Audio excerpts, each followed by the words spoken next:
A segunda carta de Pedro. Capítulo 1. Simão Pedro, servo e apóstolo de Jesus Cristo, aqueles que receberam conosco a preciosa fé, através da justiça de Deus e nosso Salvador Jesus Cristo. Graça e paz vos sejam multiplicadas, por meio do conhecimento de Deus e de Jesus nosso Senhor.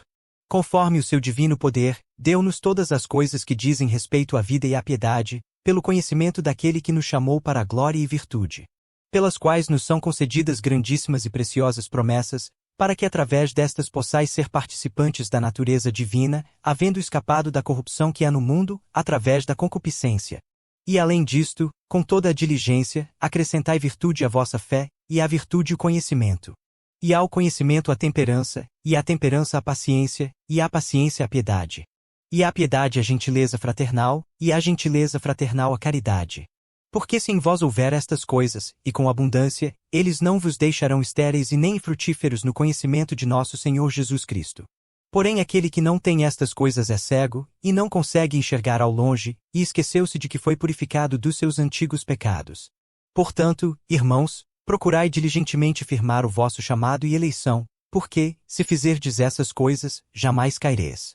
Porque assim uma entrada vos será amplamente ministrada no reino eterno de nosso Senhor e Salvador Jesus Cristo. Portanto, não serei negligente em lembrar-vos a respeito destas coisas, embora a saibais, e estejais estabelecidos na presente verdade.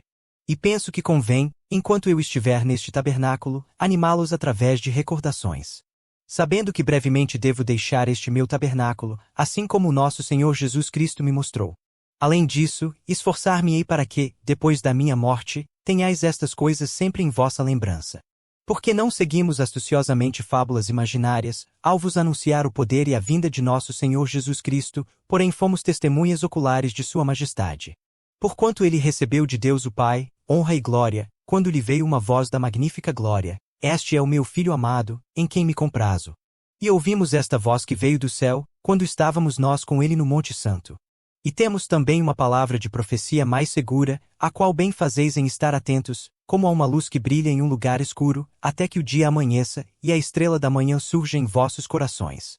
Sabendo isto primeiramente, que nenhuma profecia da Escritura é de particular interpretação.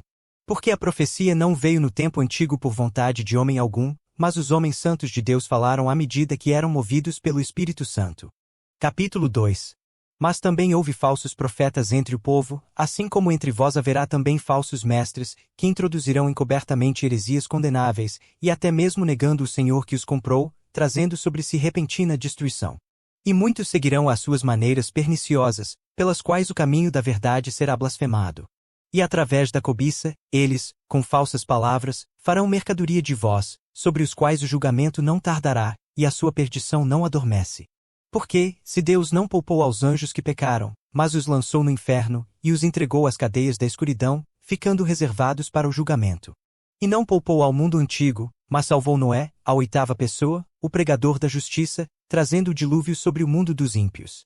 E transformando as cidades de Sodoma e Gomorra em cinzas, condenou-as com a destruição, tornando-as um exemplo para os que posteriormente vivessem como ímpios. E livrou o justo Ló, enfadado do comportamento imundo dos homens ímpios. Porque este homem justo, habitando entre eles, afligia dia a dia a sua alma justa, ao ouvir e ver as suas obras injustas. O Senhor sabe como livrar da tentação o piedoso, e reservar o injusto para o dia do julgamento, para ser punido. Mas principalmente aqueles que andam segundo a carne em concupiscências de imundície, e desprezam as autoridades. Eles são presunçosos, obstinados, e não receiam falar mal das dignidades.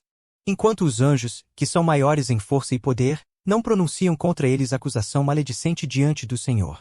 Mas estes, como naturais animais irracionais, feitos para serem caçados e destruídos, falam mal do que não entendem, e hão de perecer em sua própria corrupção.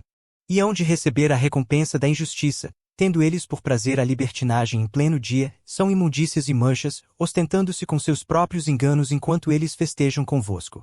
Tendo os olhos cheios de adultério, e que não conseguem cessar o pecado, seduzindo as almas estáveis, tendo o coração exercitado na prática da cobiça, filhos malditos. Os quais abandonaram o caminho reto, e errantes seguiram o caminho de Balaão, o filho de Beor, que amava o salário da injustiça. Mas foi repreendido por sua iniquidade por um jumento mudo, falando com voz de homem, impediu a loucura do profeta. Estes são fontes sem água, nuvens levadas pela tempestade, para os quais a escuridão das trevas está reservada para sempre. Porque quando eles falam grandes palavras inchadas de vaidades, eles seduzem através das luxúrias da carne, através de muita devassidão, aqueles que tinham escapado daqueles que vivem no erro. Enquanto prometem-lhes liberdade, eles mesmos são os servos da corrupção. Para quem o homem é vencido, pelo mesmo ele é trazido à escravidão. Porque se depois de terem escapado das corrupções do mundo, pelo conhecimento do Senhor e Salvador Jesus Cristo, forem outra vez envolvidos e por elas vencidos, o último estado é, para eles, pior do que o primeiro. Porque melhor lhes teria sido que não conhecessem o caminho da justiça, do que, depois de conhecê-lo, desviarem-se do santo mandamento que lhes foi entregue. Mas isto lhes sobreveio de acordo com um verdadeiro provérbio: o cão voltou ao seu próprio vômito, e a porca que foi lavada chafurdou-se de lama. Capítulo 3. Esta segunda carta, amados, escrevo-vos agora, em ambas as quais desperto vossas mentes puras por meio de recordações. Para que vos lembreis das palavras que foram ditas antes pelos santos profetas, e do nosso mandamento, os apóstolos do Senhor e Salvador. Sabendo disto primeiro, que virão, nos últimos dias, escarnecedores, andando conforme as suas próprias concupiscências. E dizendo: onde está a promessa da sua vinda? Porque desde que os pais dormiram, todas as coisas continuam como eram desde o princípio da criação. E nisto eles são voluntariamente ignorantes, que pela palavra de Deus os céus existiam desde a antiguidade, e a terra, que permanece fora da água e dentro da água. Por onde o mundo que estava então, sendo transbordado com água, pereceu. Mas os céus e a terra, que existem agora, pela mesma palavra estão reservados para o fogo, até o dia do juízo, e da perdição dos homens ímpios. Mas, amados, não ignoreis uma coisa, que um dia é para o Senhor como 1000 anos, e 1000 anos como um dia. O Senhor não é tardio a respeito de sua promessa, ainda que alguns homens a tenham por tardia, mas é longânimo para conosco, não querendo que nenhum se perca, senão que todos cheguem ao arrependimento. Mas o dia do Senhor virá como o ladrão de noite, no qual os céus passarão com grande estrondo, e os elementos hão de derreter com calor intenso, e a terra e as obras que nela se queimarão. Visto então que todas essas coisas serão dissolvidas, que tipo de pessoas deveis ser em toda santa conversação e piedade? Aguardando, e apressando-vos para a vinda do dia de Deus, quando os céus, em fogo serão dissolvidos, e os elementos ao calor fervente derreter-se-ão. Mas nós, de acordo com a sua promessa, aguardamos novos céus e uma nova terra, onde habita a justiça. Por isso, amados, visto que aguardamos estas coisas, sede diligentes para que por ele sejais achados em paz, sem mácula e irrepreensíveis. E considere que a longanimidade de nosso Senhor é a salvação, como também o nosso amado irmão Paulo, segundo a sabedoria que lhe foi conferida, vos escreveu. Como em todas as suas cartas, fala sobre estas coisas, nas quais há algumas coisas difíceis de entender, que os ignorantes e instáveis deturpam, e como também as outras escrituras, para sua própria destruição. Vós, portanto, amados, visto que sabeis destas coisas de antemão, cuidai para que não vos deixeis levar pelo erro dos perversos, e acabeis caindo de vossa própria firmeza. Porém crescei na graça e conhecimento de nosso Senhor e Salvador Jesus Cristo.